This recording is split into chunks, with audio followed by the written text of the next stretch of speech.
Olá, tudo bem? A gente havia prometido as caixinhas de pergunta na semana. E, antes de tudo, obrigado pelas perguntas que fizeram a nós. E eu digo-te que é um prazer muito grande responder, porque de alguma forma isso ajuda-te nesta caminhada. Uma pergunta que eu elegi aqui, talvez como a mais interessante, as outras são também, mas essa é bem interessante. O sobrepeso pode causar infertilidade? Exames todos normais? Muito bem, a tua pergunta é muito interessante. Eu não pontuaria que o sobrepeso seria uma causa de infertilidade, a não ser que você tenha doença ovariana policística associado a ciclos menstruais oligomenorreicos. Bora traduzir? Algumas pacientes com doença ovariana policística não menstruam todos os meses. Menstrua sim, mês sim, 3 não, 2 vezes no mês, passa mais 2 sem menstruar. Uma menstruação errática. Essa paciente com doença ovariana policística e anovulação ou oligoovulação, ela tem sim dificuldade para engravidar. E essa paciente, em 50% a 60% das vezes, ela tem sobrepeso e ou obesidade. E aí, um dado interessante. Se você está exatamente nesta categoria, se você perder peso, até 10% do peso corporal, 80% dessas pacientes, 60% a 80% dessas pacientes que tinham ciclos sem ovulação, passam a ter ciclos com ovulação. Nesse ponto específico, a obesidade é sim uma causa de infertilidade. No entanto, existe um outro grupo de pacientes. Aquela paciente que tem um sobrepeso ou obesidade e que está tendo dificuldades para engravidar, mas que menstrua todos os meses. Este é um outro grupo de pacientes. E aqui nós temos alguns detalhes que são muito interessantes. Antes de tudo, deixa que eu diga para você o que é obesidade. Você deve pegar o seu peso e dividir pela altura ao quadrado. E aí nós temos o conhecido IMC. O IMC que vai de 18 a 24,5, 24,9 está normal. O IMC que vai de 25 a 29,9 já é um sobrepeso. Depois de você ter feito essa conta, peso sobre altura ao quadrado. Se você tem um IMC de 30 a 34,9, obesidade grau 1. Se você tem um IMC de 35 a 39,9, obesidade grau 2. Se você tem um IMC acima de 40, maior ou igual a 40, você tem obesidade mórbida. Muito bem. Esta paciente, classicamente, ela engravida menos, inclusive pela via natural. Mas não só. Ela engravida menos também na fertilização in vitro. Sabe o que a gente achou nessas pacientes? Lá dentro do folículo é a casinha onde mora o óvulo por um determinado tempo. Tem muito mais insulina. Insulina que é um hormônio relacionado à diabetes. Os ovos dessas pacientes tendem a ser menores.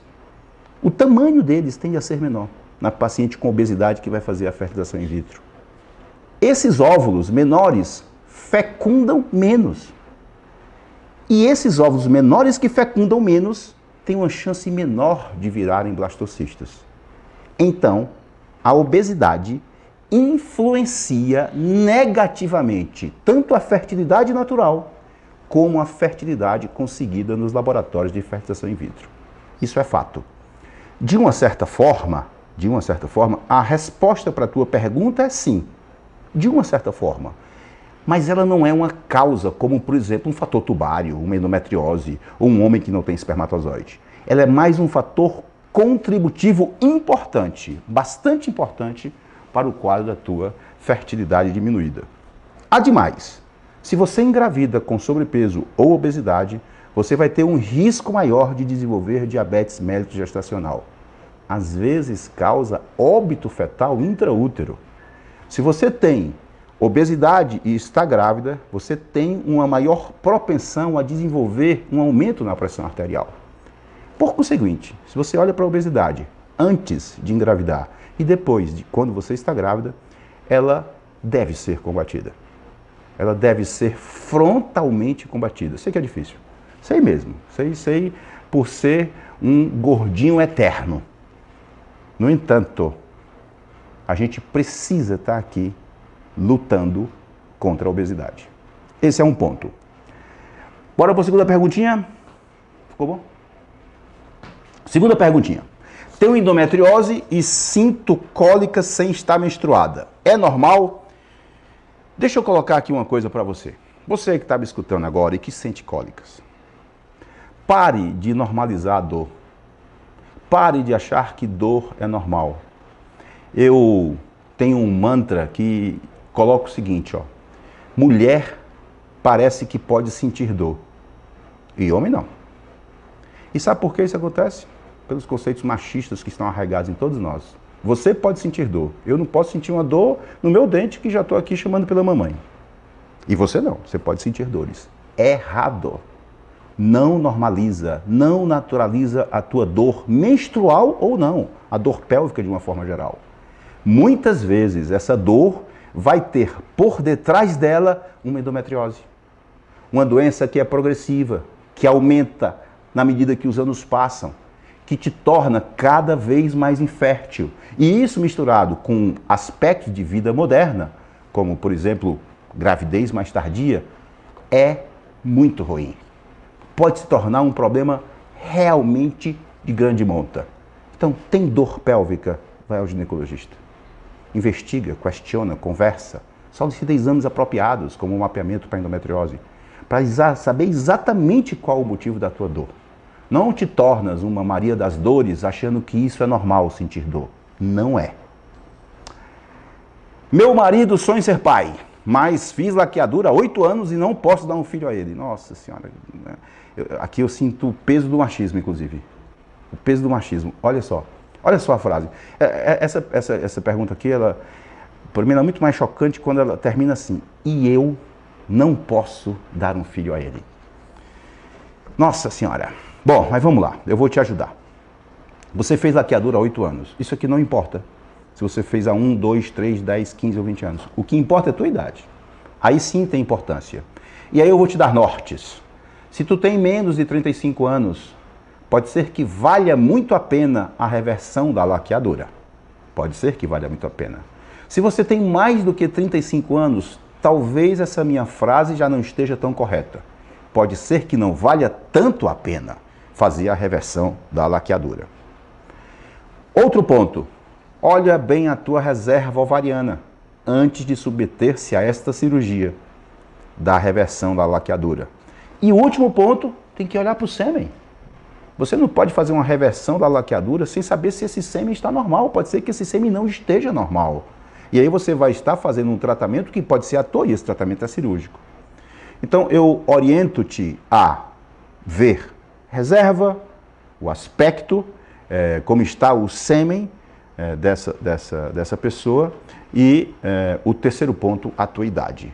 Deve se balizar em função disso. Mas talvez mais importante do que a minha resposta técnica alivia tuas costas, garota. Alivia. Você não tem a obrigação de dar um filho a ninguém. Você não tem essa obrigação. Você tem a obrigação de lutar do lado dele para ter um filho. Perfeito. Mas a obrigação de você dar um filho, não, minha filha. Você, quando fez a laqueadura, você estava num momento da sua vida que você achou por bem tomar aquela decisão. Aquela decisão, naquele momento, ela estava correta. Você não pode tomar este momento como uma decisão correta para transformar isso numa via crucis para você. Não faz isso. Talvez seja a melhor forma de eu responder ao teu questionamento. O que fazer nos casos de grande fragmentação do DNA? 49%. As chances na FIV? Mas com esse sêmen aqui, posso te assegurar que tuas chances estão reduzidas. A fragmentação deve ter no máximo 20%. Aceitável ali de 20% a 25%. Acima de 30% não faz a FIV assim. Tenta não fazer assim. Porque a probabilidade de dar errado vai ser mais alta. E ora, já é um tratamento que nem chega perto do 100%. Então nós não podemos perder 1, 2%. Porque não fizemos um exame de fragmentação. Então a minha orientação aqui é que este sêmen com 49% não deve ir para a FIV. Tem que se consertar antes. E qual é o conserto? A fragmentação de DNA elevada. Teu marido dorme bem? Teu marido se alimenta bem? Teu marido está obeso? Teu marido tem varicocele? Teu marido tem excesso de leucócitos no sêmen? Todas essas perguntas precisam ser feitas numa consulta especializada. E medidas têm que ser tomadas. Tanto medidas de ordem, como essa que eu estou te falando, dormir bem. Dormir é crucial, gente. Dormir é crucial quando a gente olha para inúmeros aspectos da nossa vida. Seja desenvolvimento de câncer, seja fertilidade, seja desenvolvimento de hipertensão e diabetes. Dormir bem é essencial. Alimentar-se e praticar atividade física. Se ele tem varicocele, a varicocele deve ser corrigida. E se ele tem excesso de leucócitos no sêmen, a gente tem que tratar com antibiótico. Isso não resolveu? Entra com antioxidantes e, muito possivelmente, um antihistamínico, um remédio para alergia. Não se sabe bem ao certo os mecanismos de ação, chama-se Ebastel. Onde você usa o Ebastel, um antihistamínico, um anti-alergia, e melhora muito a fragmentação. Não deu certo tudo isso? Usa dentro do laboratório a placa de Zymote, uma placa que seleciona muito melhor os espermatozoides sem fragmentação. Então, espero ter respondido aí a tua pergunta. A Camilinha está aqui olhando para mim chateada porque eu falo muito. Deixa ela. Estou indo buscar meus bebês na sexta. Já deve ter vindo, né, minha filha? Provavelmente porque aqui foi da terça passada e eu espero que em breve tu tenha um bom resultado aí, tá? Deus te abençoe nessa caminhada. Embrião congelado há 10 anos tem as mesmas chances de um embrião fresco? Belíssima pergunta. Sabe por quê? Eu sempre disse isso. A vida toda eu sempre disse isso. Que tanto faz o embrião ter 1 ano, 2 anos, 3 anos. Ok. Até que surge um trabalho mostrando que... muito bem, antes de eu falar do trabalho, tá? Calma que esse trabalho pode não representar a verdade. Ele pode não representar a verdade. Eu vou depois falar um pouquinho sobre o que é verdade. Existia um trabalho recente onde a taxa em relação ao tempo foi um U invertido. Um U invertido. Ou seja, as taxas de gravidezes de embriões congelados eram melhor depois de um determinado tempo, mas depois de um outro tempo começava a cair. Só que é um trabalho. Isso não pode ser tomado como verdade. A princípio, a minha resposta continuará a mesma, que sim, um embrião de 10 anos pode levar a uma gestação. Mas é bom nós ficarmos mais de olho no que poderá vir, além desse trabalho que está aqui posto por nós. Casais sorodiscordantes quanto ao HIV podem ter filhos? Claro que podem. Claro que podem. Hoje o HIV é uma doença extremamente controlada, desde que diagnosticada precocemente e desde que tratada corretamente. Mas a gente sabe que os casais que são sorodiscordantes podem ter filhos, incluindo aí a mãe. Você pode gestar com HIV positivo. Isso é verdade.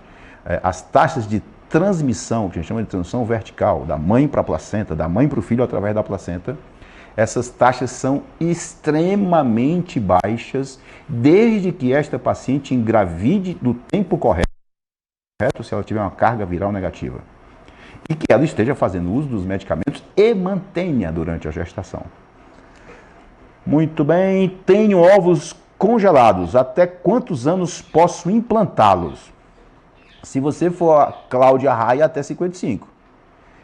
Se você for uma paciente que eu fiz aqui, a gente engravidou ela com 59. E tu sabe essa paciente? Nossa senhora, eu fiz, depois eu conto a história dessa paciente, mas eu fiz tanto exame nessa paciente, porque obviamente, os receios de uma paciente dessa complicar, né? Pô, ela engravidou, engordou 8 quilos na gestação, fez atividade física diária. Eu faltava mandar ela me mandar vídeo todo dia, foi na atividade física.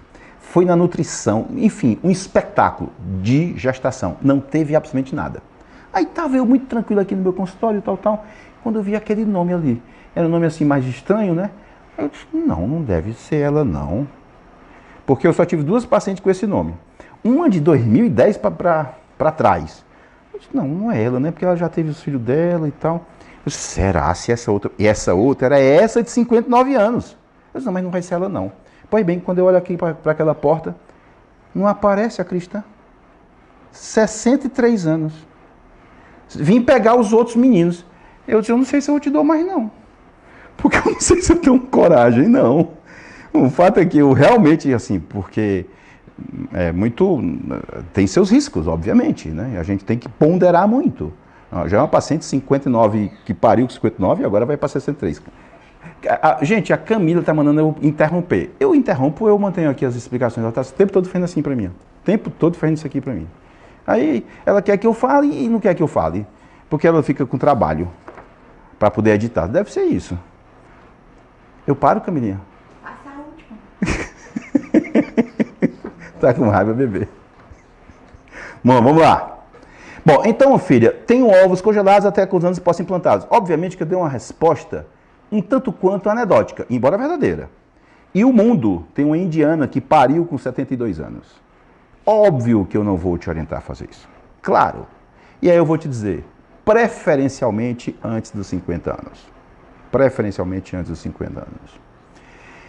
Quem tem trombofilia só consegue engravidar com tratamento? Não. Trombofilia é de longe uma causa muito maior de abortos de repetição. Ela é uma causa muito menor de infertilidade. São duas coisas distintas, hein? Infertilidade é a dificuldade para conceber. E aborto de repetição é quem engravida muito e perde muito. É uma outra coisa. Então a trombofilia ataca mais aqui. Embora tenha algum contexto mostrando que pacientes inférteis tendem a ter uma prevalência maior de fatores trombofílicos. Mas, respondendo objetivamente a tua pergunta, a resposta é não. Você não precisa tratar trombofilia toda vez que você for engravidar. Uma vez grávida, sim. Uma vez grávida, sim. Também pode ser interessante a gente um dia falar sobre fator trombofílico não é a mesma coisa de trombofilia. Trombofilia é uma doença que tem seus critérios diagnósticos. E uma outra coisa é ter um fator trombofílico. Porque a gente, muitas vezes, vocês acham, eu tenho um fator trombofílico, uma proteína S baixa, então eu tenho trombofilia. Não. Não é assim que a gente diagnostica a trombofilia. Talvez valha a pena a gente, viu, menina? Anota aí. Porque há uma confusão danada nessa conversa aí. Tá bom? Perfeita? Ok, acabou. Tchau! Eu volto!